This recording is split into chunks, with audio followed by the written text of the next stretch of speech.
Bollywood actress Kangana Ranaut और करण जौहर के बीच इन दिनों क्या चल रहा है, इससे हर कोई वाकिफ है।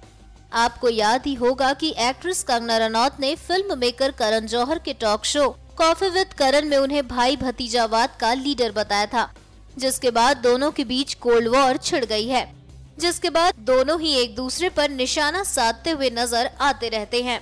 वहीं बॉलीवुड में भी कुछ ऐसे स्टार्स हैं जो अब इन दोनों के झगड़े पर बोल रहे हैं। उन्हीं में एक स्टार है अनुष्का शर्मा। जी हाँ, अब इन दोनों के झगड़े के बीच कूद पड़ी हैं अनुष्का।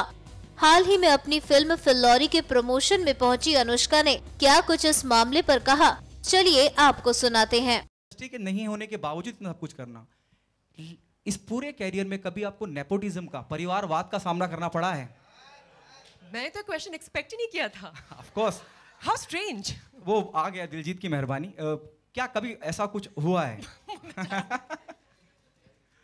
सीरियसली मैं आपको एक बात बताती हूँ, ठीक है? हम सबकी अपनी अपनी जर्नी होती है, सबकी अलग जर्नी होती है, सबके अलग एक्सपीरियंसेस होते हैं। I'm sure यहाँ पे जितनी भी एक्टर्स बैठे हैं स्टेज पे, सब लोग इस बात का दावा कर सकते हैं। मेरा लॉन्च हुआ था यश राज फिल्म्स में, आदित्य चोपड़ा ने मुझे लॉन्च किया था। मैं आउटसाइडर हूँ और उन्होंने मुझे एक बहुत बड़ी फिल्म में लॉन्च किया। सिमिलरली उन्होंने रणवीर सिंह को लॉन्च किया है और उन्होंने परिणीति चोपड़ा को लॉन्च किया। हम तीनों ही कम्प्लीटली इंडस्ट्री के बाहर से हैं। एंड तो मेरे एक्सपीरियंस से I have a lot of respect for Aditya Chopra because उन्होंने एक्टर्स कास्ट किए, यू नो, एंड मैंने पर्सनली कभी भी ये एक्सपीरियंस नहीं किया। ऑल्सो मुझे एक बात बहुत क्लैरिफाई हो गई थी मेरी बिगिनिंग मेरे करियर की, क्योंकि जो भी मुझे जिसे बोलते हैं एक मौकाम या एक जो मेरी लाइफ बदली है वो बैंड बाजा बारात के बाद बदली, यू नो, जब आई थिंक लोग मुझे थोड़ा ज़्यादा सीरियसली लेने लग गए। मुझे बहुत अप्रिसिएशन मिला था मेरी पहली फिल्म में, बट जैसा बैंड बाजा बारात के बाद मिला वैसा नहीं था। तो वो फिल्म थी जिसमें मेरी लाइफ लिटरली बदल दी।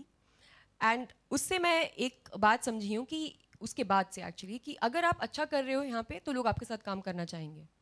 अगर आप अच्छा नहीं कर रहे हो तो चाहे आप कुछ भी हो, लोग आपके साथ काम नहीं करेंगे। यहाँ पे ये बिजनेस है, यहाँ पे सब लोग बहुत अपने क्या बोलते हैं बिजनेस डिसीजंस लेते हैं।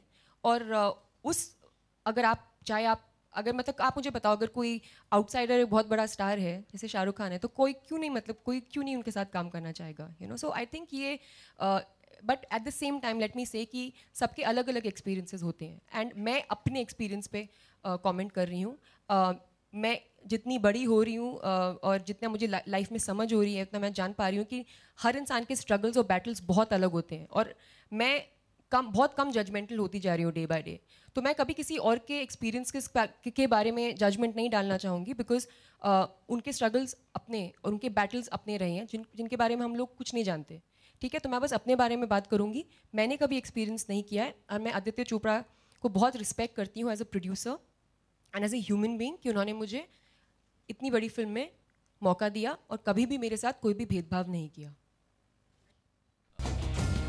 वेल, इनडायरेक्टली ही सही, लेकिन अनुष्का ने भी कंगना पर निशाना साध दिया है। करण जौहर की आलोचना करने के बाद कंगना को बॉलीवुड में विरोध का सामना करना पड़ रहा है। आनंद राय, शेखर सुमन जैसे इंडस्ट्री के बड़े लोगों ने कंगना को चुप रहने की नसीहतें दे डाली थी। आपको बता दें कि अनुष्का की फिल्म फिल्लौरी जल्द ही रिलीज हो रही है।